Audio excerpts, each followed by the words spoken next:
विटा शहरात 14 वर्षांचा अनुभव आणि दरवर्षी उत्तम निकालाची परंपरा जपणारी बालाजी अकॅडमी। इथे 11वी-12वी सायन्स बरोबरच जेईई, नीट, सीईटी आणि एनडीए परीक्षांसाठी खास मार्गदर्शन दिलं जातं। अनुभवी शिक्षक, सुसज्ज क्लासरूम, दर्जेदार नोट्स, साप्ताहिक टेस्ट आणि विद्यार्थ्यांच्या सर्वांगीण अभ्यासावर लक्ष। हॉस्टेल आणि मेसचीही सुविधा उपलब्ध, म्हणजे संपूर्ण अभ्यासासाठी आदर्श वातावरण। इयत्ता 11वी व 12वी प्रवेश सुरू। त्वरा करा, प्रवेश मर्यादित। शिवप्रताप गोल्ड टॉवर शेजारी, अमोल स्टेशनरीच्या वरती, विटा। तुमचं यश आमचं ध्येय। बालाजी अकॅडमी विटा, आजच प्रवेश घ्या। पुण्यश्लोक राजमाता महाराणी अहिल्यादेवी होळकर यांनी आपल्या कार्याने समाजहित, धर्मरक्षण आणि जनकल्याण या मूल्यांना सर्वोच्च मान दिला।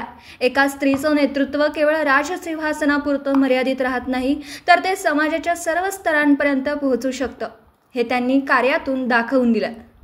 त्या एक दृष्ट्या प्रशासक, न्यायप्रिय नेत्या, धर्मपरायण समाज सुधारक आणि स्त्री सक्षमीकरणाच्या आद्य पुरस्कर्त्या होत्या। त्यांच्या 300व्या जयंतीनिमित्त त्यांचं स्मरण त्यांच्या विचारांमधून नव्याने प्रेरणा देणार आहे। त्यांच्या प्रशासन आणि सामाजिक कार्यात धर्म, न्याय, लोकसेवा आणि नीतिमूल्यांचं सखोल अधिष्ठान होतं। अहिल्यादेवींनी एक पारदर्शक, न्यायपूर्ण आणि लोकाभिमुख राज्यकारभार चालवला। अहिल्याबाई दररोज प्रजेसोबत संवाद साधत, त्यांच्या अडचणी समजून घेत आणि न्याय देत। हे त्यांचं कार्य आजच्या लोकशाही व्यवस्थेलाही मार्गदर्शक ठरावं असंच आहे, असं प्रतिपादन पृथ्वीराज पाटील यांनी केलं। ते आज काँग्रेस भवन येथे अहिल्यादेवींच्या 300व्या जयंतीनिमित्त आयोजित अभिवादन कार्यक्रमात बोलत होते। पृथ्वीराज पुढे म्हणाले, अहिल्यादेवींनी प्राचीन आणि पवित्र स्थळांचा जीर्णोद्धार करून त्यांनी भारतीय सांस्कृतिक एकात्मतेचे धागे पुन्हा मजबूत केले। याशिवाय देशभर त्यांनी शेकडो धर्मशाळा, घाट, कुंड, विहिरी, अन्नछत्र आणि विश्रामगृह उभारली। हे कार्य कोणत्याही जाती धर्माचा भेद न करता सर्वसामान्य जनतेसाठी केलं गेलं। त्यांच्या या पुढाकारामुळे हजारो लोकांना निवारा, अन्न आणि आधार मिळाला।